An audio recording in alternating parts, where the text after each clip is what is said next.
মিজোরাম উত্তর পূর্ব ভারতের রাজ্যগুলির মধ্যে সবচেয়ে রহস্যময় একটি রাজ্য মিজোরাম, যেখানে যাওয়া এতদিন পর্যন্ত আমাদের কাছে কষ্টসাধ্য ছিল। তবে বর্তমানে ভারতীয় রেলের উন্নতির কারণে আমরা খুব সহজেই সেখানে সরাসরি পৌঁছে যেতে পারছি। দিল্লি থেকে বা কলকাতা থেকে এক ট্রেনেই আপনি পৌঁছে যেতে পারবেন মিজোরামের রাজধানী আইজলের খুব কাছে শহর সাইরাং পর্যন্ত। তবে এই পথের দৃশ্য অত্যন্ত মনোরম। 145টা ব্রিজ এবং 48টা টানেল পার করে আপনাকে যেতে হবে সাইরাংয়ে। তবে সাইরাংয়ে যেতে গেলে যে টানেলগুলি পার হতে হবে সেগুলি পুরোপুরি একটি বড় পাহাড়ের ভেতর থেকে করা। তবে আপনাকে 13 কিলোমিটার এরকম টানেলের মধ্য দিয়ে যেতে হবে। এবং যেই উঁচু ব্রিজের উপর দিয়ে আমরা যাব, একটি ব্রিজ এমনও রয়েছে যেটি কুতুব মিনারের থেকেও 42 মিটার উঁচু। তবে আজকের ভিডিওতে থাকছে কিভাবে সবচেয়ে কম খরচে মাত্র 370 টাকার বিনিময়ে আপনি পৌঁছে যাবেন কলকাতা থেকে সরাসরি মিজোরামের রাজধানী আইজলের সবচেয়ে কাছের শহর সাইরাং পর্যন্ত। নমস্কার, নতুন একটা ভিডিওতে সবাইকে স্বাগত জানাচ্ছি। আজকের ভিডিও হতে চলেছে পশ্চিমবঙ্গের রাজধানী কলকাতা থেকে একদম মিজোরামের রাজধানী আইজলের খুব কাছে সাইরাং পর্যন্ত সবচেয়ে কম খরচায় মাত্র 370 টাকা বা 400 টাকার মধ্যে কীভাবে কলকাতা থেকে আইজল পৌঁছাবেন বা মিজোরাম পৌঁছাবেন তার বিস্তারিত বর্ণনা থাকবে এই ভিডিওর মধ্যে। এছাড়া থাকবে সুন্দর একটা পথের বর্ণনা। তো আমাদের ট্রেন চলে এসছে, অনেকক্ষণ পর ট্রেন চলে এসছে। আর আমাদের আজকের জার্নি হচ্ছে জেনারেল কামরায়। তো আমরা ট্রেনে উঠি, আগে লাইন দিয়ে ট্রেনে উঠতে হবে এবং সিট নিতে হবে, তারপর বাদবাকি শুরু হচ্ছে। তবে আজকে যাত্রা শুরু হচ্ছে বনগাঁ থেকে। আজকে যাত্রা শুরু হয়েছে আমার শহর বনগাঁ থেকে। বনগাঁ থেকে কলকাতা স্টেশনের দূরত্ব মাত্র 2 ঘন্টা দূরত্ব। ট্রেনে 2 ঘন্টা সময় লাগবে। আর ভাড়া 20 টাকা ভাড়ার বিনিময়ে চলে যাব কলকাতা স্টেশনে। আর এখান থেকে উল্টো দিক দিয়েও যাওয়া যায়। উল্টো দিক দিয়ে বলতে এখান থেকে রানাঘাট থেকে কৃষ্ণনগর হয়, কারণ কলকাতা সাইরাং এক্সপ্রেস হচ্ছে কৃষ্ণনগর হয়ে যায়। কিন্তু ওইদিকে যাব না, আমরা যাব ডাইরেক্ট কলকাতা স্টেশন থেকে। তো ট্রেন একটু পরে ছেড়ে দেবে। এখান থেকে কলকাতা পৌঁছতে সময় লাগবে 2 ঘন্টা সময়।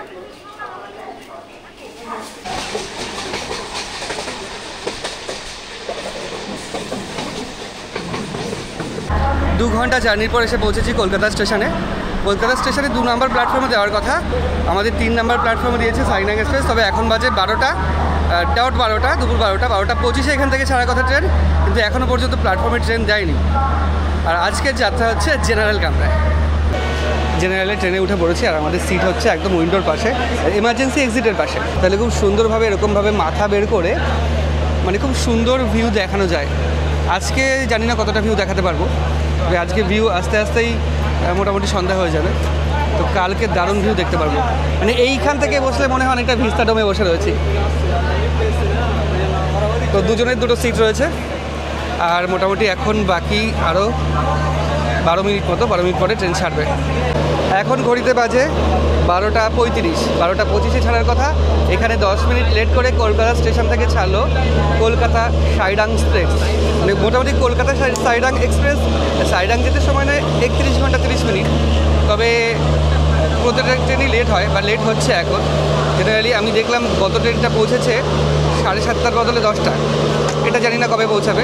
তবে আজকের জার্নি মোটামুটি সন্ধ্যা হয়ে যাবে এখানে পৌঁছাতে, মানে এটা পার হতে মালদা পৌঁছাতেই সন্ধ্যা হয়ে যাবে। আর কোচবিহার গিয়ে পৌঁছাবে 12:10 বা 12:30 নাগাদ। আর এখান থেকে এইরকম ভিউ। এর প্রথম স্টেশনটা পড়বে, প্রথম স্টপেজ পড়বে সেটা নৈহাটি, এবং দ্বিতীয় স্টপেজ রানাঘাট দেওয়া হয়নি, দিয়েছে কৃষ্ণনগর।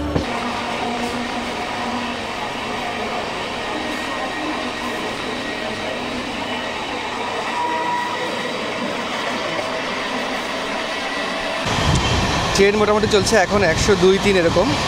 আর টিকিট কাটার বিষয়টা বলে দিই, টিকিট খুব সহজ। আমরা টিকিট কেটেছিলাম ইউটিএস থেকে টিকিট যেটা কেটেছিলাম, আমাদের কত লেগেছিল সেটাও আমি আপনাদের বলছি। আমরা কেটেছিলাম কলকাতা টু সাইরাং, মোটামুটি আমাদের লেগেছে 385 টাকা। আমরা সুপারফাস্ট কেটে ফেলেছি তাই। আর যদি সুপারফাস্ট না কেটে এই ট্রেন যেটা রয়েছে যদি এক্সপ্রেস কাটেন তাহলে এর ভাড়া লাগবে 370 টাকা। অর্থাৎ 370 টাকার বিনিময়ে কলকাতা থেকে আপনারা মিজোরাম পৌঁছে যেতে পারবেন। চলে এসছে আমাদের প্রথম স্টেশন, এই সফরের প্রথম স্টেশন নৈহাটি জংশন। তো নৈহাটিতেও বেশি ভিড় নেই, জেনারেলি এই ট্রেনটায় বেশি ভিড় থাকে না জেনারেলে ওঠার জন্য। যারা রিজার্ভেশন করে রাখে তাদের জন্য একটু ভিড় থাকে। জেনারেলের জন্য তেমন ভিড় থাকে না এই ট্রেনে, ওর জন্য এই ট্রেন জেনারেলে যাওয়া বেশ মোটামুটি আরামদায়ক অন্য ট্রেনের থেকে। আমরা চলে এসেছি আমাদের সফরের দ্বিতীয় junction station Krishnanagar city junction. আর এইরকম হচ্ছে অবস্থা, বাইরের দৃশ্য এইরকম কৃষ্ণনগর সিটি জংশনের। এখান থেকে অনেক লোক উঠলো। আসলে এখান থেকে যারা বহরমপুরের ওদিকে যাবে, বহরমপুর মুর্শিদাবাদ, তারা অনেকে এখান থেকে ওঠে জেনারেল কামরায়। কিন্তু অন্য দিকের যেই জেনারেল কামরায় যেই ট্রেনগুলো রয়েছে, যেমন হাওড়া বা শিয়ালদা থেকে থাকে, ওগুলো যতটা ভিড় হয় এই ট্রেনে অতটা ভিড় নেই। মোটামুটি আমরা শান্তিতেই যাচ্ছি এখনও পর্যন্ত এইরকম। আর ভিড় হবে বলে মনে হয়, ফাঁকা ফাঁকা যেতে পারবো। আমরা উঠেছি প্রথম দিকের একদম প্রথম যে জেনারেল, সেটায় একদম প্রথমে দুটো জেনারেল আছে, একদম শেষে দুটো জেনারেল আছে। তবে এই ট্রেনে এখনও পর্যন্ত প্যান্ট্রি কার বা খাবারের যেই কম্পার্টমেন্টটা সেটা যোগ করেনি, ওর জন্য ইচ্ছে মতো যেই খাবারগুলো আইআরসিটিসির লিস্টেড আছে সেগুলো পাওয়া যাচ্ছে না। তবে বাইরে থেকে আগে থেকে অর্ডার দিলে বাইরে থেকে এনে স্টেশন থেকে তুলে নেবে। আর যেহেতু নতুন ট্রেন এখনও পর্যন্ত তেমন ব্যবহার হয়নি, তাই এখানে পায়খানা বাথরুমে বেশ ভালোই। আমাদের পরের স্টেশন আসছে বহরমপুর কোর্ট। আমরা যে ট্রেনে যাচ্ছি সেই ট্রেনের নাম হচ্ছে 13-125 কলকাতা সাইডাং এক্সপ্রেস। এটা ছাড়ে হচ্ছে কলকাতা থেকে সাইডাংয়ের উদ্দেশ্যে মঙ্গল, বুধ আর শনিবার 12:25 দুপুর 12:25 কলকাতা স্টেশন থেকে। মোটামুটি 31.5 বা 32 ঘন্টা সময় নেয়। পরের দিন সন্ধ্যা 8:30 বা 8:45 নাগাদ পৌঁছানোর কথা, কিন্তু জেনারেলি লেট করে, 9টা 10টাও বাজিয়ে দেয়, গিয়ে পৌঁছায় সাইডাংয়ে। আর সাইডাং থেকে আসার জন্য যেই ট্রেন সেটা আছে সোম, বৃহস্পতি আর শুক্রবার, ওইখান থেকে ছাড়ে ওই 7:15 নাগাদ, সকাল 7:15। আর কলকাতায় এসে পৌঁছায় পরের দিন দুপুর 2:15 বলে, কিন্তু একটু দেরি করে যায়। এই হচ্ছে ব্যাপার। আমরা যাচ্ছি আপ ট্রেনে 13-125। আসার সময় এই ট্রেনেরই নাম্বার পরিবর্তন হয়ে যাবে 13-126। এখন আমরা এসে পৌঁছেছি মুর্শিদাবাদ স্টেশনে। মুর্শিদাবাদ থেকে এই রাইডটা পুরোপুরি লাইন চেঞ্জ করে নেবে। মোটামুটি সোজা চলে গেলে আমাদের লালগোলার দিকে চলে যাই। আমরা এখান থেকে নসিপুর ব্রিজ ক্রস করে চলে যাব আজিমগঞ্জের দিকে। ওই ভাই নামছে, যে হাত দেখালো ও নামবে আজিমগঞ্জে। তো এইখান থেকে মোটামুটি এই যদি আমরা মুর্শিদাবাদ থেকে আজিমগঞ্জ এই দিক হয়ে যাই, তাহলে আমাদের শিয়ালদা থেকে এনজেপি বা নিউ জলপাইগুড়ির দূরত্ব 21 কিলোমিটার কম হয়। আমরা এখন ক্রস করছি নসিপুর ব্রিজ। এটা ভাগীরথী নদীর ওপর অবস্থিত। মোটামুটি এই ব্রিজটা ব্রিটিশ আমলে ছিল, তবে দ্বিতীয় বিশ্বযুদ্ধের সময় এটা ভেঙে ফেলা হয় এবং তারপরে আবার চালু হয়েছে গত বছর 2024 সালের মার্চ মাসে।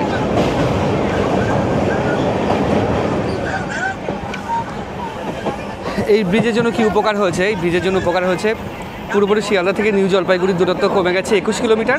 আর এই ব্রিজটা পুরো নদীর এপাশ থেকে ওপাশ আজিমগঞ্জ থেকে মুর্শিদাবাদকে পুরো যোগ করেছে। ব্রিজের ওপর দিয়ে এমনি পারাপার হয়ে যাওয়া যায়, তবে রেল সেতু চালু হয়েছে 2024 সালের মার্চ মাসে। চালু হওয়ার কথা ছিল, মানে 13 বছর ধরে কাজ হয়েছে। 2010 সালে প্রস্তাবনা হয়েছে, 13 বছর ধরে কাজ হয়েছে। জমির কারণে, জমি জটের কারণে আটকে ছিল, তারপরে চালু হয়েছে 24-এ। তার জন্যই আমরা এত সহজে, মানে মোটামুটি 21 কিলোমিটার কম যাত্রাপথে আমরা চলে যাব নিউ জলপাইগুড়ি স্টেশনের দিকে। আর নিউ জলপাইগুড়ির পর থেকে আমাদের সাইডাং পর্যন্ত যেমন তেমনই টোটাল আমাদের 21 কিলোমিটার কম হচ্ছে, মানে 1590 কিলোমিটার মতো আমাদের যেতে হচ্ছে।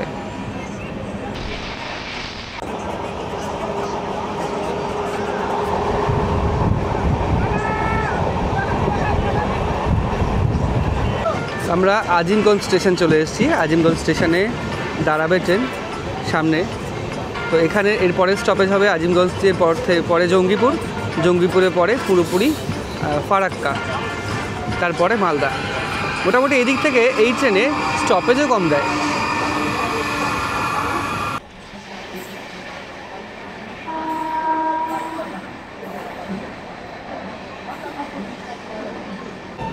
আমরা চলে এসেছি আমাদের পরবর্তী স্টেশন জঙ্গিপুর রোড।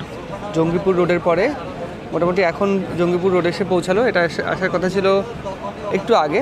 ট্রেন গড়ে 25 থেকে 30 মিনিট লেটে চলছে এখনও। জঙ্গিপুর রোড এসছে, এখনই ট্রেন লেট চলছে 25 থেকে 30 মিনিট। আর ট্রেন জার্নি হয়েছে বেশি না, 5টা বাজে এখন, 4.5 ঘন্টা, 4.5 ঘন্টা মতো ট্রেন জার্নি হয়েছে জঙ্গিপুর রোড। এরপর গিয়ে সোজা দাঁড়াবে ফারাক্কায়।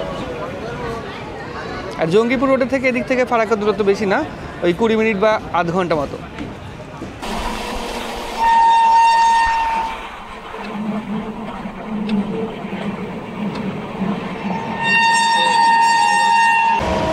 এখন বাজে 5:45 আর ফারাক্কা ঢুকবে। বাইরের অবস্থা এরকম, পুরো আলো বন্ধ হয়ে আসছে বা সূর্য অস্ত গেছে, তাই আলো শেষ হয়ে আসছে। আর বাইরের দৃশ্য আপনাদের দেখাতে পারবো না এখন, আবার কালকে ভোর হবে। ভোরবেলা থেকে যা দৃশ্য হবে আমার আশা করছি খুব সুন্দর দৃশ্য দেখতে পারবো। আর বিশেষ করে হাফলংয়ের দিকে যখন যাব তখন নাকি আরও সুন্দর দৃশ্য, সেটাও আপনারা দেখবেন। তবে আমাদের ওপরে এই জায়গাটা নেওয়া হয়েছিল, এই ভাই শুয়ে আছে, ও এনজিপিতে নেমে যাবে। নামলে আমরা এনজিপিতে কোচবিহারে নামবে, নামলে আমরা ওখানে যাব। মোটামুটি দুদিকে দুজন যাব, আমি আর কৃষাণু। এই হচ্ছে ব্যাপার। আর খাবার এখানে প্যান্ট্রি কার নেই, যেটা বললাম। আমরা আইআরসিটিসি থেকে যারা এসেছিলো খাবার আর কি বলতে, যে কাদের খাবার লাগবে তাদের কাছে বলা হয়েছে। রাত্রে 7টা-8টায় ডিনার হবে। আর আজকের মতো এখানেই শেষ করছি, আবার কালকে ভোরবেলা দেখা হচ্ছে। এখন বাজে সকাল 6:30। এখন পৌঁছানোর কথা, এখন গোয়ালপাড়ায় পৌঁছালো। এখন পৌঁছানোর কথা গুয়াহাটিতে। মোটামুটি ট্রেন লেট আছে 2 ঘন্টা 40 থেকে 2 ঘন্টা 50 মিনিট বা 3 ঘন্টা বলা যায়। এখন এসে পৌঁছালো গোয়ালপাড়া। আর এখন ভোরবেলা হয়েছে। এইখানকার নতুন ট্রেন জন্যে এর কিন্তু জেনারেলের পায়খানা বাথরুম যথেষ্ট পরিষ্কার, অন্য ট্রেনের জেনারেলের মতো নয়। ওর জন্য খুব ভালোভাবে ফ্রেশ হওয়া গেল। আর কিছু উঠলে আমরা ব্রেকফাস্টটা করে নেব। ব্রেকফাস্ট করে গোয়ালপাড়া স্টেশনে দাঁড়াবে 2 মিনিট। আর কামাখ্যায় পৌঁছানোর কথা ছিল 6:40-এ, এখন বাজে 6:35। কামাখ্যায় পৌঁছাবে প্রায় 9:20 নাগাদ, 9:20 বা 9:30 নাগাদ। এখন আমরা চলে এসেছি কামাখ্যা জংশনে। কামাখ্যা জংশনে আসার কথা জেনারেলি 6:30 নাগাদ, তবে দেরি হলো। এখন বাজে 9টা বাজতে 5 মিনিট বাকি। প্রায় 3 ঘন্টা ট্রেন লেট, মানে 2.5 থেকে 3 ঘন্টা লেট। আর এখন কামাখ্যা জংশনে এসছে। এরপরে গুয়াহাটির পর অনেকটা বড় স্টপেজ, মানে অনেকটা বড় জার্নি। তারপরে আমরা হাজোয় গিয়ে দাঁড়াবো। তো কামাখ্যা জংশনে অনেকেই নেমে যাচ্ছে, আর গুয়াহাটিও অনেকে নেমে যাবে। কামাখ্যা আর গুয়াহাটির পর এই ট্রেন জেনারেল কামরা একদম ফাঁকা হয়ে যায়। আর রিজার্ভেশন যেমন থাকে তেমন থাকে, কিন্তু জেনারেল কামরা অনেকটা ফাঁকা হয়ে যায়। আর এটা নতুন ট্রেন জন্য এর জেনারেলের সুবিধাও রয়েছে।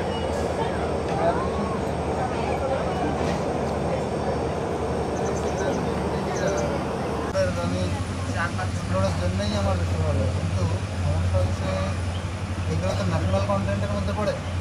কারণ আমি বাঙালি ক্রিয়েটর, অন্য রাজ্যে ঘুরে দিচ্ছি না, তখন চলছিল।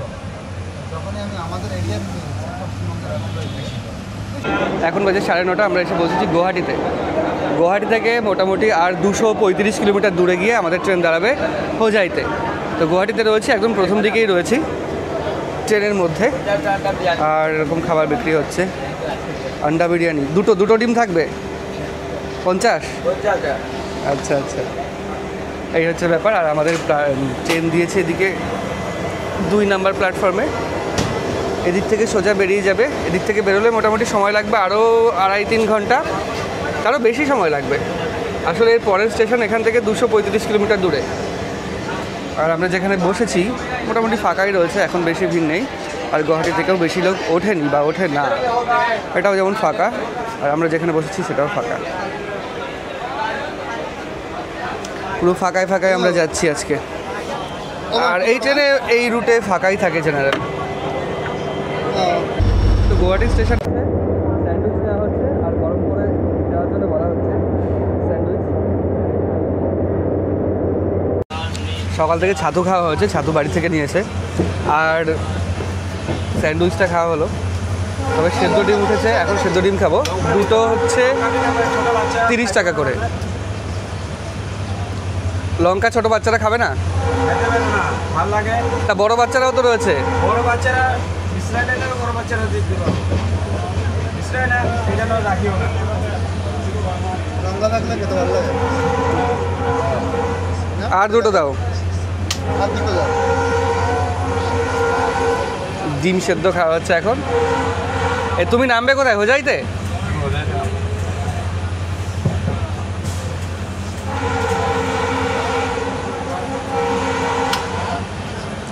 আগে এগুলো খেয়ে নিই। আমরা যে অংশ দিয়ে এখন যাচ্ছি পুরোপুরি পাহাড় কেটে রেল লাইন করা, এটা আসামের মধ্যেই এখন রয়েছে। কিছুটা গিয়ে গিয়ে এরকম বড় বড় পাহাড়, পাহাড়ের মাঝখান থেকে রাস্তা, আর বাইরের দৃশ্যটা বেশ ভালো, সবুজে মোড়া দৃশ্য পুরো, পাহাড়ের গাছপালা, বাড়িঘর, দেখতে বেশ ভালো লাগছে।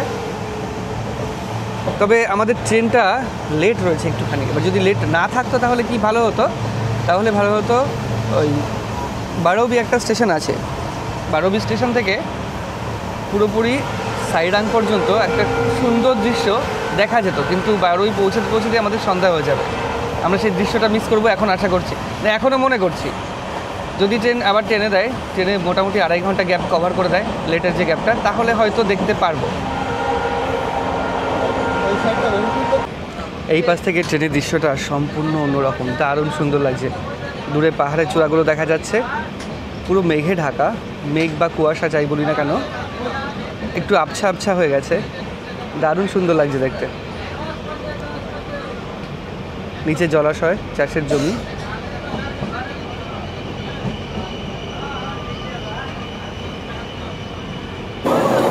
এদিক থেকে দেখতে দারুণ লাগছে।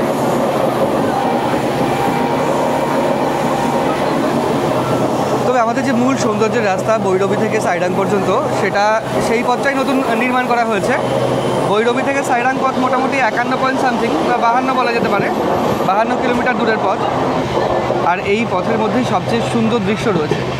এই পথের মধ্যে মোটামুটি 13 কিলোমিটার মতো সুড়ঙ্গ রয়েছে, তবে সুড়ঙ্গের সংখ্যা হচ্ছে 48টা, আর এখানে রয়েছে 142টা সেতু। মোটামুটি এই যে 52 কিলোমিটারের মধ্যে 142টা সেতু রয়েছে, এবং তার মধ্যে রয়েছে ভারতের দীর্ঘতম একটা রেল সেতু। সেটাও আশা করি সন্ধ্যা হয়ে যাবে, দেখাতে পারবো না, যতটা মানে চেষ্টা করব যতটা বেশি করে দেখানো যায় প্রথম কথা। আর যদি সন্ধ্যা না হয় তাহলে তো খুব সুন্দর দৃশ্য পাবেন। আর ভৈরবী থেকে সাইডাং পর্যন্ত যে 4টে সেকশানে বিভক্ত হয়েছে, ভৈরবী থেকে হর্তকি, হর্তকি থেকে পুইনপাই একটা, ওখান থেকে খয়রাতুং, খয়রাতুং থেকে সাইডাং, এই 4টে সেকশন বিভক্ত হয়েছে ব্রডগেজ লাইনে। আর এই শুধুমাত্র এই 51 কিলোমিটার লাইনের জন্যই মিজোরাম একমাত্র রেল স্টেশন পেয়েছে। আর মিজোরামে এতদিন রেল স্টেশন ছিল না, আর এটা উদ্বোধন হয়েছে 2025 সেপ্টেম্বরে, কিছুদিন আগেই। তবে যেই সুন্দর পথের বর্ণনা আমি করছি, সেই সুন্দর পথ আমি দেখেছি, এখনও পর্যন্ত সচক্ষে দেখিনি, তবে ভিডিওতে দেখেছি এবং ছবিতেও দেখেছি। যদি সেই ভাগ্য খুব ভালো থাকে তাহলে সচক্ষে দেখতে পারবো এবং আপনাদেরও সেই সুন্দর পথে বর্ণনা দিতে পারবো, বর্ণনা দিতে পারবো না, সুন্দর পথটা দেখাতে পারবো। তবে আমার একটা জিনিস এই তথ্যটা জেনেই বেশ আরও ভালো লাগছে যে 51 কিলোমিটারের মধ্যে 142টা সেতু রয়েছে, তার মধ্যে রয়েছে ভারতের সবচেয়ে দীর্ঘতম সেতু একটা, আর মোটামুটি 13 কিলোমিটার মতো টানেল রয়েছে, পাথরের পুরো পাথরের ভেতর থেকে টানেল রয়েছে, এবং টানেলের সংখ্যা রয়েছে 48টা। সেখানে একটুখানি এক্সাইটেড লাগছে যে কত সুন্দর লাগবে দেখতে। তবে যদি আলো থাকে এগুলো দেখতে খুব ভালো লাগবে, যদি আলো না থাকে সন্ধ্যা হয়ে যায়। ট্রেন লেট রয়েছে, যদি লেট কভার করে দেয় খুব ভালো, আর যদি লেট কভার না করে তাহলে সন্ধ্যা হয়ে যাবে।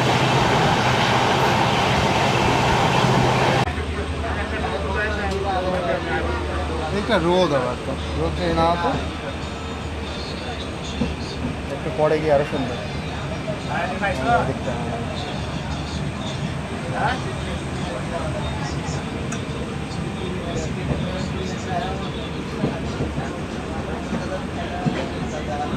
এদিকে কোনো ইয়ে নেই।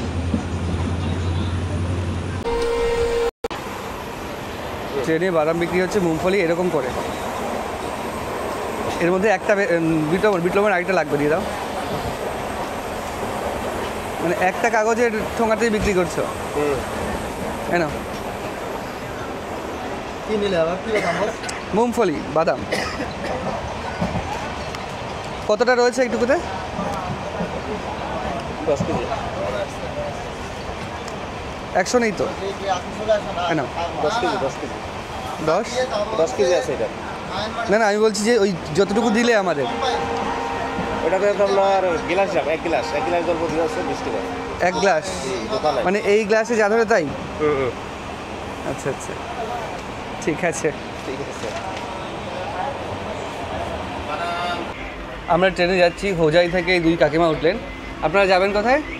হোজাই থেকে বদরপুরে। আর এটা কি? খয়ের। এর মধ্যে হচ্ছে কাঁচা সুপারি না পাকা? শুকনো সুপারি। আচ্ছা, আমি একটা জিনিস দেখাবো। আমরা যে পান খাই দোকান থেকে, সেই খয়ের হচ্ছে এইটা, দেখি। না, ওইটা হচ্ছে বিস্কুট খয়া। ওটা খয়ের আর এটাও খয়ের। এটাও কি আপনারা এরকমভাবে ডলে নেন নাকি পানের সাথে? না, আমরা এমনি খাই। এটা খেলে কি নেশা হয় না রং হয়? নেশা হয় না, মানে চুনটা খাই যে, ও, চুনটা মানে কাটে। চুনের যে তীব্রটা ওটা কেটে যায়, এটার নাম খয়ের। আর যেগুলো গুঁড়ো গুঁড়ো দেয় লাল লাল হয়, ওইটাও খায়। ওটাও খয়ের। এটা গুঁড়ো খয়ের, এটা এমনি খয়ের। এটা হচ্ছে কালা খয়ের, এটা গাছের কোষটা যে। আচ্ছা।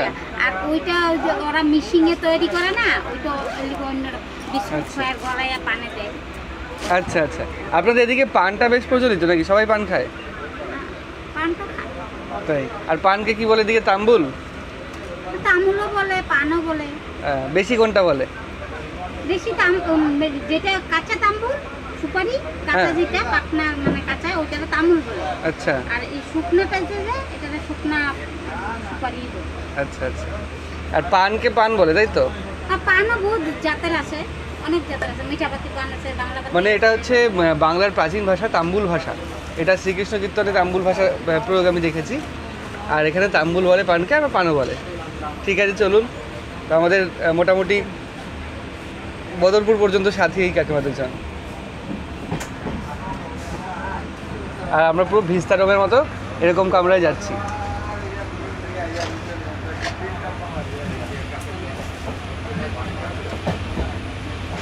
গুয়াহাটি থেকে মোটামুটি আমি 234 বলছিলাম, 234 না, 135 কিলোমিটার দূরে হোজায় চলে এসেছি এখন আমরা। তবে এই স্টেশনগুলোয় জনসংখ্যা তো মানে খুব একটা নেই, এদিকে খুব ফাঁকা ফাঁকাই রয়েছে। পানি বোতল দাও। জনসংখ্যা যাই থাকুক না কেন, এখানে বেশ মানুষজন কমই রয়েছে। তো এখান থেকে আমাদের নেক্সট স্টেশনের দূরত্ব আরও বেশি, 11 তো মোটামুটি 135, 134, 135 এরকম। মানে গুয়াহাটির পর থেকে এত দূরে দূরে স্টেশন। আর এদিকের ওয়েদার ভালো, বৃষ্টি বৃষ্টি কিছু নেই এদিকে। এখন বাজে 1টা, আর এখানে মন্দরডিসা জংশনে দাঁড়িয়ে রয়েছে। এখানে ইঞ্জিন চেঞ্জ হবে নাকি চেঞ্জ হবে জানি না, লাইন চেঞ্জ হবে, এটা হতে পারে। আমরা প্রথম দিকে রয়েছি, প্রচুর লোক এখানে নেমেছে। আর আমাদের ট্রেন হচ্ছে কলকাতা সাইরাং 13-125। মোটামুটি এখানে দাঁড়িয়ে আছে আধ ঘন্টা। এখানে হয়তো ইঞ্জিন একটু দেখা হচ্ছে বা ইয়ে করা হচ্ছে, কারণ এরপরে যত মানে ওইদিকে যাবে তত বেশি উঁচুতে উঠতে হবে, ওর জন্য এই অবস্থা। আমরা রয়েছি একদম প্রথম জেনারেলে। হর্ন দিয়ে দিয়েছে, এখন আমরা আবার উঠতে হবে। সিগন্যাল হয়নি কিন্তু হর্ন দিয়ে দিয়েছে। আর যেহেতু প্রথমে, সেহেতু হর্নের আওয়াজ বেশ কানে লাগছে। সিগন্যাল হয়েছে এখনো? সিগন্যাল দেখো হলুদ হয়ে গেছে। কিন্তু এটা জংশন হলেও এখানে কিন্তু গাড়ি খুব একটা দাঁড়ায় না। এই যা কোনো একটা অসুবিধার জন্য দাঁড়িয়ে। হ্যাঁ, তার কারণ অনেকটা নিচে, ছোট ছুট জায়গা।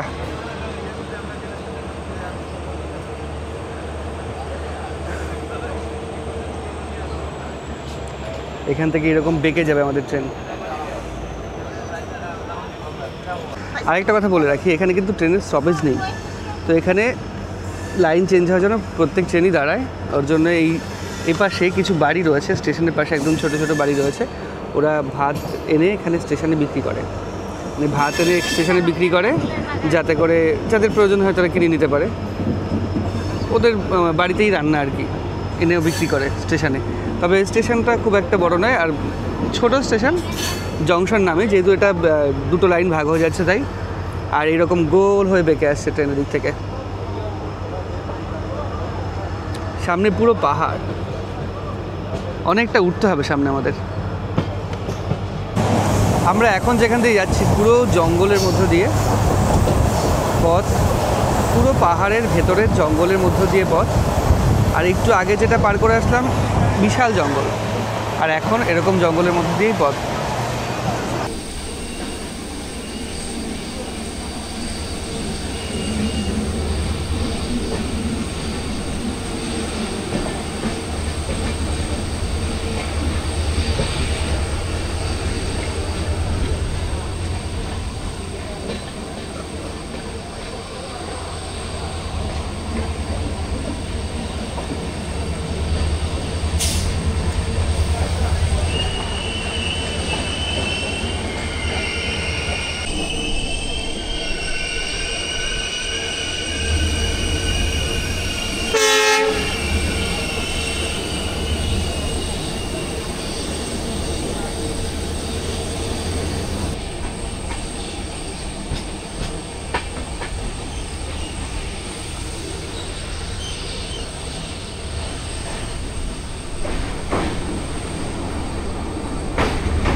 আমাদের ট্রেন সোজা আসছে, আর উল্টো দিক থেকেও একটা ট্রেন সোজা আসছে। আমি দেখে প্রথমে মনে করেছিলাম একই লাইনে দুটো ট্রেন মুখোমুখি চলে এসছে, তবে সেটা না। এই হচ্ছে ব্যাপার। আমরা এই লাইনে আসছিলাম, এই লাইনে সোজা এসে এই ট্রেনটা দাঁড়িয়ে রয়েছে। ওই ট্রেনটা দাঁড়িয়ে রয়েছে, আমাদের ট্রেনটা পাশ দিয়ে যাচ্ছে। তাই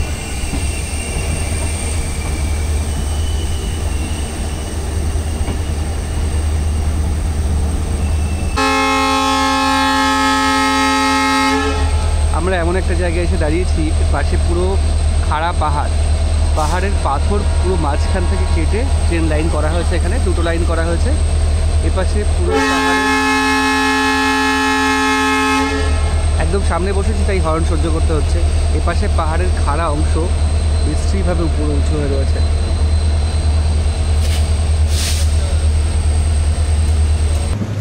দূরে পাহাড়ের ওপরে পুরো মেঘের আনাগোনা, মেঘ পুরো পাহাড়ের উপরে লেগে রয়েছে।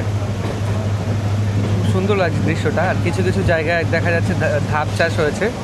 পাহাড়ে জেনারেলি যেই চাষটা হয়, পাহাড়ের একটা পুরো ঢালে ধাপ করে করে ধান চাষ হয়, সেগুলো হয়েছে। আর এখান থেকে নিচে অনেক ঝোড়া দেখা যাচ্ছে, ধাপ চাষ নিচে দেখাও যাচ্ছে পাহাড়ের নিচে। আর এখান থেকে একটা ঝোড়া দেখা যাচ্ছে। ঝোড়া বলতে ঝর্ণা, যেই জলধারাগুলো পাহাড় থেকে নেমে আসে, পাহাড়ি ভাষায় তাদের ঝোড়া বলা হয়। তবে দারুণ সুন্দর দৃশ্য। পাহাড়ের মধ্যে থেকে আমাদের ট্রেন আরও ওপরের দিকে উঠছে।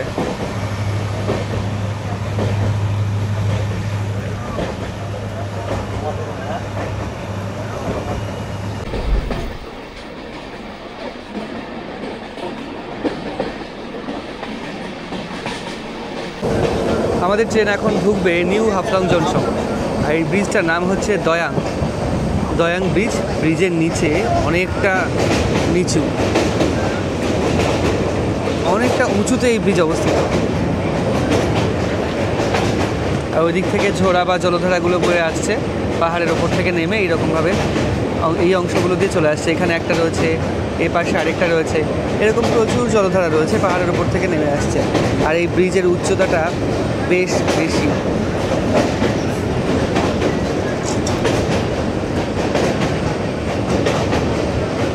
তবে আরেকটা ব্রিজ রয়েছে যেটা পুরো সাইরাং যেতে পড়বে। সেই ব্রিজের উচ্চতা কুতুব মিনারের থেকেও নাকি 40 ফুট বা 40 মিটার এরকম একটা কিছু হবে, এত বেশি। কুতুব মিনারের যে উচ্চতা তার থেকেও অত বেশি উচ্চতায় অবস্থিত ব্রিজ। সেই ব্রিজটা রাতে পড়বে, ওটা আর দেখতে পারবো না। দেখতে পারবো কিন্তু খুব সুন্দরভাবে ক্যাপচার করা হবে না। তবে এই ব্রিজের উচ্চতাও কম নয়, বেশ উচ্চতা রয়েছে এই ব্রিজে। কারণ এই যে গাছগুলো দেখা যাচ্ছে, গাছের মাথার থেকেও এই ব্রিজটা অনেক বেশি উঁচুতে অবস্থিত। আর এদিকে পাহাড়ের পুরো পাহাড়ি অংশ, এখানে কোনো জনবসতি নেই। হাফলংয়ে রয়েছে নিউ হাফলং জংশন, তার আগে কোনো জনবসতি নেই। পুরো ব্রিজ ক্রস করে এলাম, এবার আমরা এসে পৌঁছাচ্ছি নিউ হাফলং জাংশনে। তার আগে একটা সুন্দর দৃশ্য আপনাদের দেখাবো। পাহাড়ের ওপরে মেঘ কীভাবে চড়ে বেড়াচ্ছে।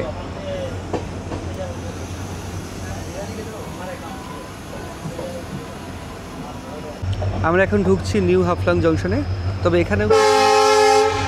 এখানেও কিছু যাত্রী রয়েছে ট্রেনের জন্য অপেক্ষারত।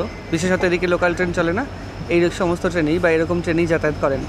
দিনের বেলা তাই যাত্রী রয়েছে, যদি রাতের বেলা হতো তাহলে আর এখানেও ফাঁকা থাকতো, যাত্রী থাকতো না। আর আমরা ঢুকে গেছি পুরো নিউ হাফলং জংশন।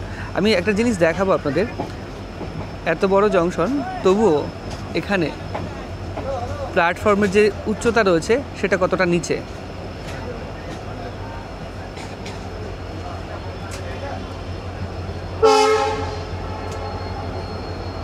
অনেকটা নিচুতে প্ল্যাটফর্ম অবস্থিত।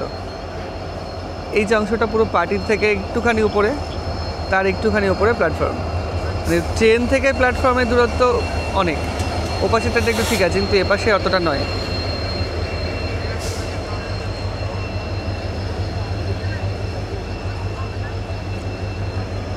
তো আজকে আমাদের দুপুরের খাবার হাফলং থেকেই নিতে হবে। এখন বাজে 3:25। হাফলংয়ে দেখা যাক কিছু পাওয়া যায় নাকি। যদি ভাত পাওয়া যায় তো খুব ভালো কথা। আর আমাদের এখানে আমাদের সাথে দুজন যাচ্ছে, ওই যারা হচ্ছে সাইরাঙেই কাজ করে, কোনো একটা স্টেডিয়াম নির্মাণের কাজ করছে ওরা। পশ্চিমবঙ্গের আচ্ছা ওখানে খাবার পাওয়া যাচ্ছে। ওরা পশ্চিমবঙ্গের একটা জায়গা থেকে এসছে, ওরা এসে নদিয়া জেলা, এবার ওখান থেকে এসে এখানে কাজ করছে, 1.5 বছর ধরে কাজ করছে। একটা স্টেডিয়াম তৈরি হচ্ছে, কোনো একটা কন্ট্রাক্টরের আন্ডারে এসছে, যে শ্রমিক পাঠায় ওরা শ্রমিক হিসেবে এসে কাজ করছে। তো ওদের কাছে শোনা গেল এখানে খাবার দাবার কিছু একটা পাওয়া যায় না, আর মোটামুটি যদি আমরা আইজলে যাই তাহলে যেই হোটেলেই যাই না কেন তাদের লোকাল ডিশ যেই সে রান্না হয় সেখানেই সব কিছু রান্না হয়। ওর লোকাল ডিশ বলতে অনেক কিছুই রয়েছে, যেটা বললো সাপ, আরও অনেক কিছু, কুকুর। তো ওর জন্যে ভাত কোথায় পাওয়া যায় সেটা দেখবো, আর এখানে হাফলংয়ে দেখবো যদি ভাত পাওয়া যায় তো খুব ভালো হয়। বৃষ্টি শুরু হয়ে গেছে, এখানে ট্রেন দাঁড়াবে মোটামুটি 7-8 মিনিট, আর ওখানে ওর জন্য এখানে এরকমভাবে তুলে নিয়ে চলে আসছে। কি আছে খাবার, কি আছে? পোলাও ডিম কত করে? 50 ও আছে এখানে সেট করছে। ডবল আন্ডা কত?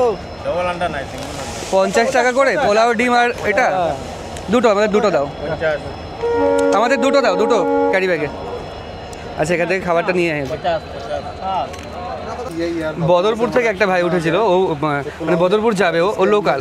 ও বললো এখানকার পোলাও আর ডিম পাওয়া যায় 50 টাকা করে, 1 নাম্বার। ও বললো 1 নাম্বার, ওর জন্য এইটা নেওয়া হয়েছে। খেয়ে বলো তো কেমন, খেয়ে বলো কেমন। 1 নাম্বার বললো তো, ঠান্ডা। 1 নাম্বার না, তার মানে এখানকার মানুষের টেস্ট কেমন, তারা বলছে 1 নাম্বার, কিন্তু আমাদের টেস্ট লাগছে না। যাই হোক, বাঙালিরা সবচেয়ে বেশি মশলা খায়, তাদের কাছে সবচেয়ে টেস্টফুল খাবার পাওয়া যায়, তাদের জিভে অন্য জায়গার খাবার অতটা টেস্ট লাগবে না। আমরা এই খাবারটা খেয়ে নিই আগে, দুপুরে কিচ্ছু খাওয়া হয়নি, আবার কখন ট্রেন দাঁড়াবে কে জানে। আর বাইরের দৃশ্য এখান থেকে এইরকম লাগছে। আমরা প্রথমে খেলাম পোলাও আর ডিম, আর তারপরে এই কাকিমা বাড়ির থেকে চিকেন রান্না করে নিয়ে এসছে, সেই চিকেনগুলো আমাদের দিল। চিকেন রান্নাটা খুব ভালো হয়েছে। না না, চিকেন খেয়েছি আমি, আরও ভাত আর খাওয়া যাচ্ছে না, তবে রান্না অনেক ভালো হয়েছে। যাই হোক, আমরা এখন টানেলের মধ্যে দিয়ে যাচ্ছি, অনেকটা বড় টানেল, ঢুকেছে মনে হয়, হয়ে গেছে 1 মিনিট হয়ে গেছে টানেলে ঢুকেছে, এখন বেরোচ্ছে না ট্রেন। যাই হোক, এরপরে আমাদের কোথায় গন্তব্য, কোথায় দাঁড়াবে এরপরে? বদরপুর দাঁড়াবে। ওই বদরপুর আস্তে আস্তে সন্ধ্যা হয়ে যাবে। আপেল বিক্রি হচ্ছে 100 টাকা, তাই তো? 100 টাকায় কত কেজি আছে? 1 কেজি? না, 100 টাকা এরকম প্যাকেটে করে আপেল বিক্রি হচ্ছে, কিন্তু ওয়েট করার সময় নেই। আর একটা আপেলও নেওয়া হয়েছে। আগে খাবার খাবো, তারপরে আপেল। দারুণ সুন্দর একটা নৈসর্গিক সৌন্দর্যের মধ্যে দিয়ে আমরা চলেছি, দারুণ সুন্দর লাগছে। এখানে নিচে নদী, যেটা গেল নদীর একটু অংশে জল রয়েছে, বাদ বাকিটা ফাঁকা। আর এপাশে দারুণ সুন্দর লাগছে। বিকেলের সময় এখানে কিছু একটা ধরিয়েছে ওর জন্য এরকম, আর পাহাড়ের ওপরে মেঘ, আর পাহাড়ের গায়েও মেঘ লেগে রয়েছে ওপর দিকে, অসাধারণ সুন্দর লাগছে। এই দৃশ্য শুধু বসে উপভোগ করার মতো দৃশ্য। মেঘের রং, পাহাড়, এদিকে নিচের সিনারি দিয়ে পুরো একটা ছবি আঁকা, সিনারির ছবি মনে হচ্ছে।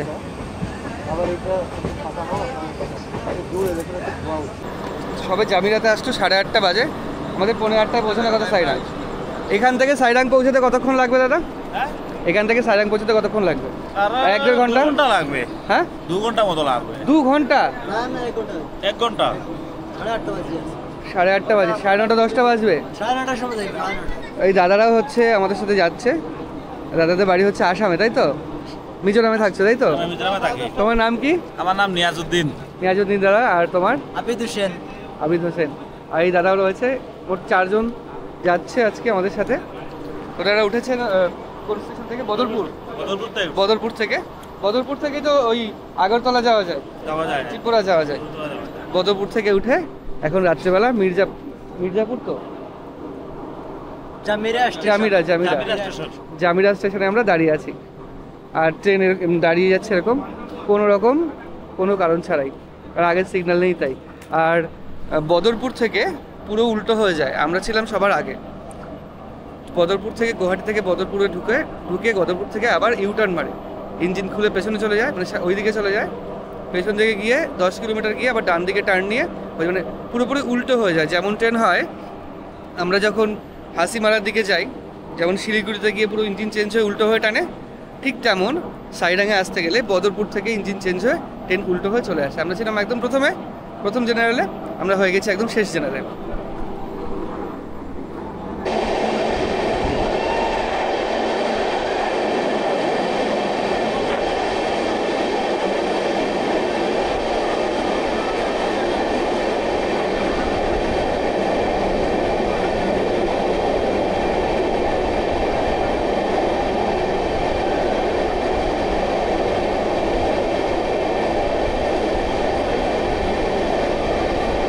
আমরা এখন একটা টানেলের মধ্যে দিয়ে যাচ্ছি, আর টানেলের মধ্যে যখনই ট্রেন ঢুকছে তখনই বিভিন্ন রকম আওয়াজ শোনা যাচ্ছে, মোটামুটি বাদুড়, শেয়াল সবার আওয়াজ। এখানে আওয়াজ ইকো হচ্ছে, ওর জন্য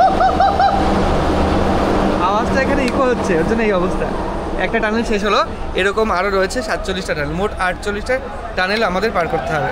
এই যে আবার টানেল, ও আরেকটা শুরু হয়েছে, মানে টানেলই টানেল, আওয়াজ শুরু হয়ে গেছে।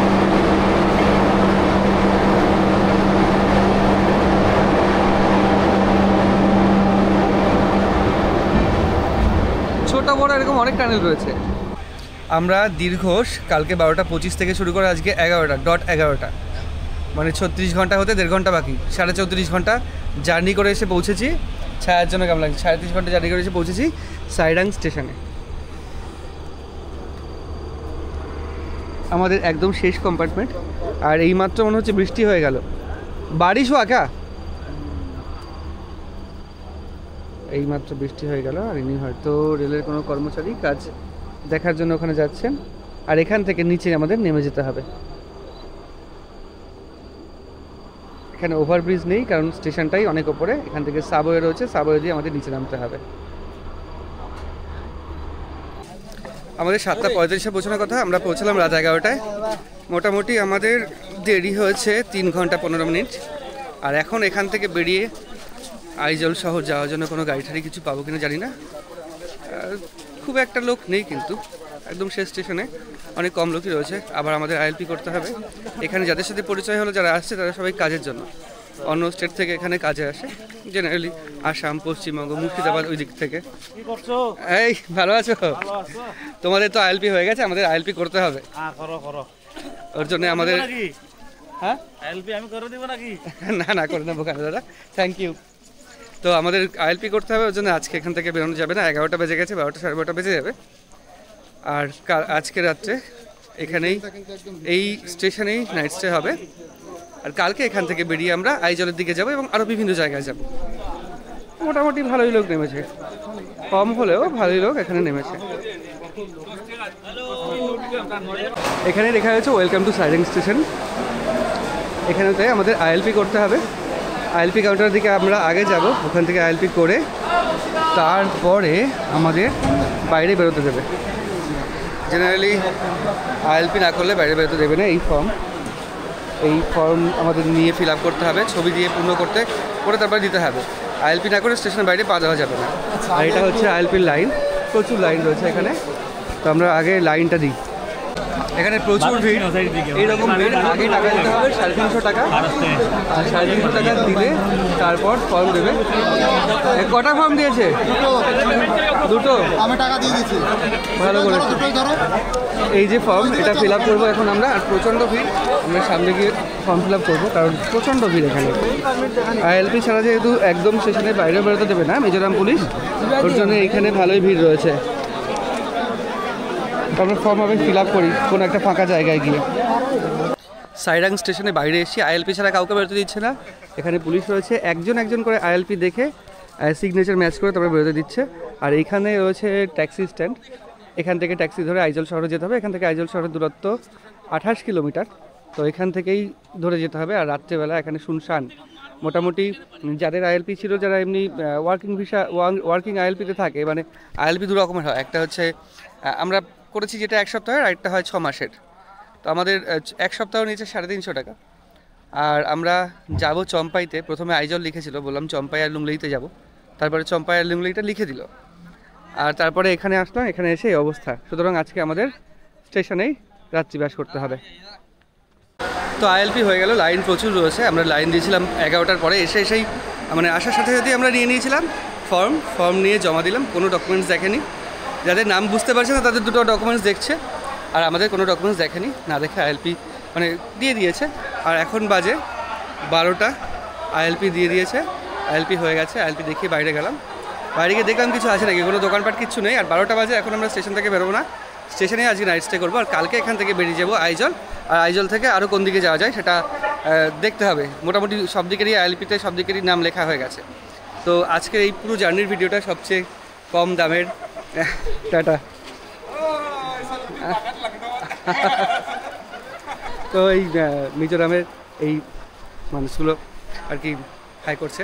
তো পুরোপুরি সবচেয়ে কম খরচায় কলকাতা থেকে মিজোরাম মাত্র 370 টাকায় কীভাবে আসবেন সমস্ত বিস্তারিত ভিডিওর মধ্যে রয়েছে, এবং পুরো জার্নির একটা সুন্দর বিস্তারিত একটা ভ্রমণ কাহিনী রয়েছে। তো কেমন লেগেছে ভিডিওটা অবশ্যই কমেন্ট করে জানাবেন, ভালো লাগলে লাইক এবং শেয়ার করবেন। দেখা হচ্ছে পরবর্তী একটা নতুন ভিডিওতে। তো আগামীকাল আরও শুরু হবে নতুন একটা অন্যরকম ভিডিও। তো আজকের ভিডিওটা এখানেই শেষ করছি, টাটা।